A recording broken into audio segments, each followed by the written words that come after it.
November 25-ന് വിവാഹിതരായ ദിലീപിനെയും കാവ്യയെയും ഇനിയെങ്കിലും വെറുതെ വിട്ടുകൂടെ എന്നാണ് ആരാധകർ ചോദിക്കുന്നത്. വിവാഹം കഴിഞ്ഞ് 2 മാസം കഴിഞ്ഞു. ദിലീപ് താൻ ഏറ്റെടുത്ത സിനിമകളിലേക്കും കാവ്യ തന്റെ കടമകളിലേക്കും കടന്നു. പക്ഷേ ഇരുവരെയും സോഷ്യൽ മീഡിയ വെറുതെ വിടുന്നില്ല. ഒന്നിനു പിറകെ ഒന്നായി ഇരുവരെയും വീണ്ടും ഗോസിപ്പ് കോളങ്ങളിൽ നിറയ്ക്കുകയാണ്. ദിലീപും കാവ്യയും ഒന്നിച്ചഭിനയിച്ച മീശമാധവൻ എന്ന ലാൽ ജോസ് ചിത്രത്തിലെ പഴങ്കഥകളാണ് ഇപ്പോൾ സോഷ്യൽ മീഡിയ കുത്തിപ്പൊക്കി കൊണ്ടുവരുന്നത്. സിനിമയിലെ ചില രംഗങ്ങളെക്കുറിച്ചും ദിലീപിനൊപ്പം അഭിനയിച്ചതിന്റെ അനുഭവങ്ങളെക്കുറിച്ചും കാവ്യ ചിലരോട് വിശ്വസിച്ച് പറഞ്ഞിരുന്നു. എന്നാൽ കാവ്യ വിശ്വസിച്ച് പറഞ്ഞതൊക്കെയും ഇപ്പോൾ പുറത്തായതായി ചില ഓൺലൈൻ മാധ്യമങ്ങൾ റിപ്പോർട്ട് ചെയ്യുന്നു. മീശമാധവൻ എന്ന ചിത്രം വികാരപരമായി എന്നെ ദിലീപേട്ടനുമായി ഏറെ അടുപ്പിച്ചുവെന്നാണ് കാവ്യ പറഞ്ഞത്.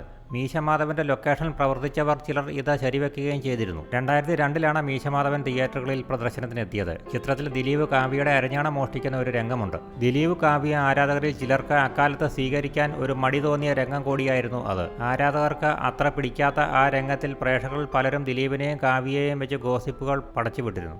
എന്നാൽ ചിത്രത്തിലെ ഈ രംഗത്തിൽ അഭിനയിക്കാൻ ഇരുവരും ഒരുമിച്ച് തീരുമാനിക്കുകയായിരുന്നുവെന്നാണ് പറയുന്നത്. ഇത്തരം രംഗങ്ങളിൽ അഭിനയിക്കാൻ മടി കാണിക്കുന്ന കാവ്യ ദിലീപിനൊപ്പം അഭിനയിക്കാൻ തയ്യാറായി വരികയായിരുന്നത്രേ.